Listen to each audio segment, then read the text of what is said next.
my party, we're just getting started. A life is a dream or a nightmare scarring. Hand me a drink cause I think I'm going. Bukan rahasia lagi jika Ketua Umum PSSI Erick Thohir mengisyaratkan akan memakai tim muda untuk main di Piala AFF. Hal itu tentu mengacu pada bentroknya jadwal Timnas Indonesia antara AFF dan round 3 kualifikasi Piala Dunia. Jelas orang waras manapun pastinya akan memprioritaskan round 3 dengan menurunkan skuad terbaik.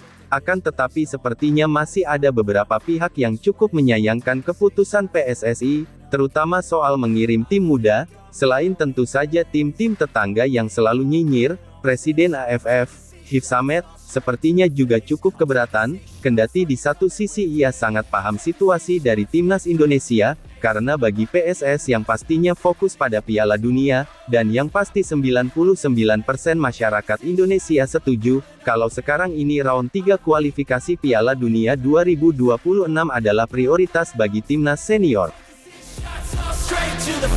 I'm taking 6 shots, are you coming with me? Sometimes you need to let loose, grab juice, get goose, tattoos, taboos, get screwed. Loosen up, buttercup, all those hate comments will never make you feel enough. We're all adequate.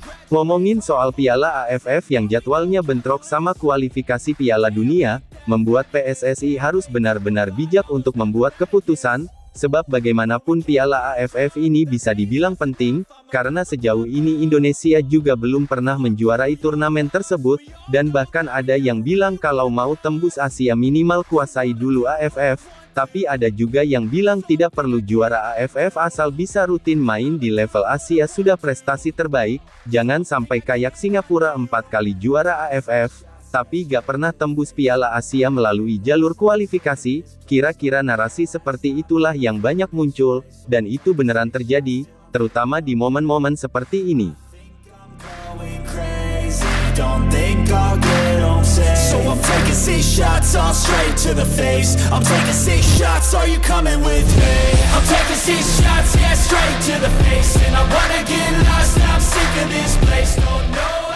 Keputusan PSSI untuk menurunkan skuad muda di Piala AFF pada akhirnya memancing beragam reaksi, tidak hanya dari beberapa pengamat lokal yang tahu sendirilah siapa-siapa orangnya, melainkan juga sampai ke media-media kawasan ASEAN. Tentu kita masih ingat betapa nyinyirnya media-media di Malaysia, yang mana mereka mengkritisi keputusan ini. Lalu ada juga media Vietnam, Z News, yang mungkin merasa agak dongkol, tapi mencoba memahami sikon yang ada, dan media tersebut memang sedari awal drawing sudah memprediksi kalau Indonesia akan turun dengan pemain lapis kedua ataupun tim muda.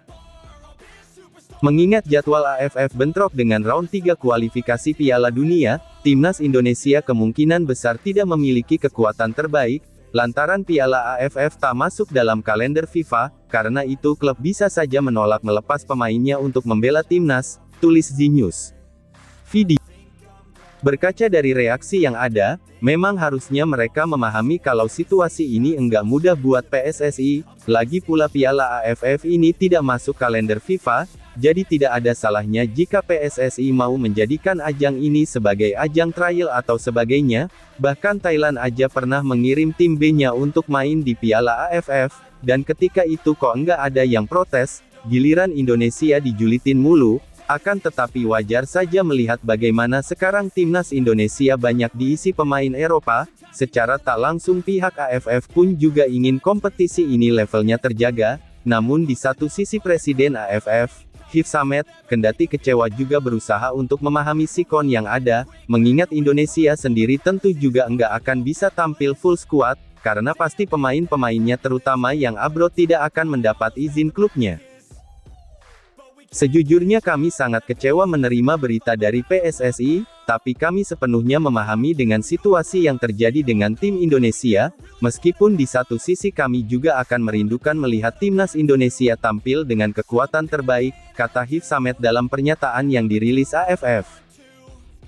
Sebenarnya yang bikin banyak media-media di negara tetangga pada julid adalah kabar kalau PSSI akan memainkan tim muda yang berisi pemain U20, malah menurut sumber lainnya kalau PSSI juga berencana memasukkan beberapa pemain timnas U16 yang dianggap menonjol, serta memberi wacana jika tim Piala AFF akan ditangani oleh Coach Nova Arianto. Jelas meskipun secara usia pemain-pemain U20 ini masih sangat muda, tapi bukan berarti secara kualitas mereka kalah jauh bila ditandingkan dengan tim-tim yang ikut Piala AFF Senior, terlebih dari nama-nama yang ada terdapat para pemain diaspora juga, yang secara izin pasti enggak serumit mereka yang main di tim utama ataupun tim senior, bahkan dari U16 ada nama seperti Matthew Baker, Zahabi Goli, Mierza Firjatullah, dan Alberto Hengga yang bisa diproyeksikan naik kelas lebih awal. Lalu di tim U20 Coach Indra Safri sendiri baru saja merekomendasikan 3 nama pemain diaspora untuk segera disumpah WNI,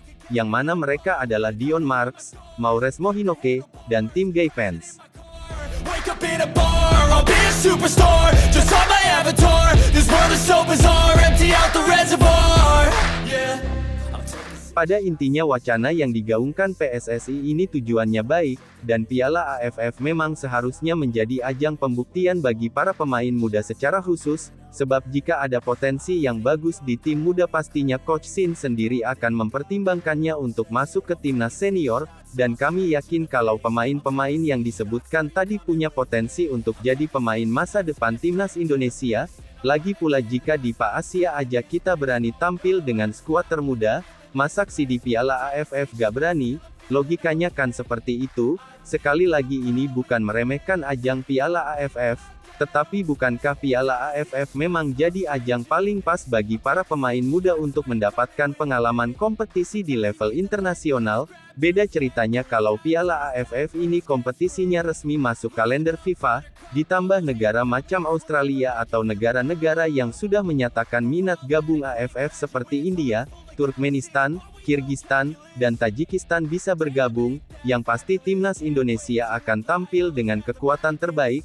Intinya segala hal yang sudah diputuskan Pak Erick Thohir pastinya tidak asal-asalan, di mana beliau pasti juga udah membuat hitung-hitungannya sendiri terkait mana yang perlu diprioritaskan, apalagi jika mengacu pada jadwal emang bentrok banget dengan ajang kualifikasi Piala Dunia Round 3 Zona Asia. Bukan bermaksud sombong tapi Indonesia jadi satu-satunya wakil Asia, jadi sebisa mungkin PSSI akan mati-matian mempersiapkan skuad Garuda untuk turnamen tersebut, mengingat 2 wakil Asia di edisi sebelumnya menjadi bulan-bulanan dari tim besar Asia. Meskipun kata Pak Arya Sinulinga PSSI tidak menargetkan untuk lolos ke Piala Dunia, jangan sampai timnas Indonesia bernasib sama seperti Thailand dan Vietnam yang di edisi sebelumnya hanya bisa finish sebagai juru kunci grup.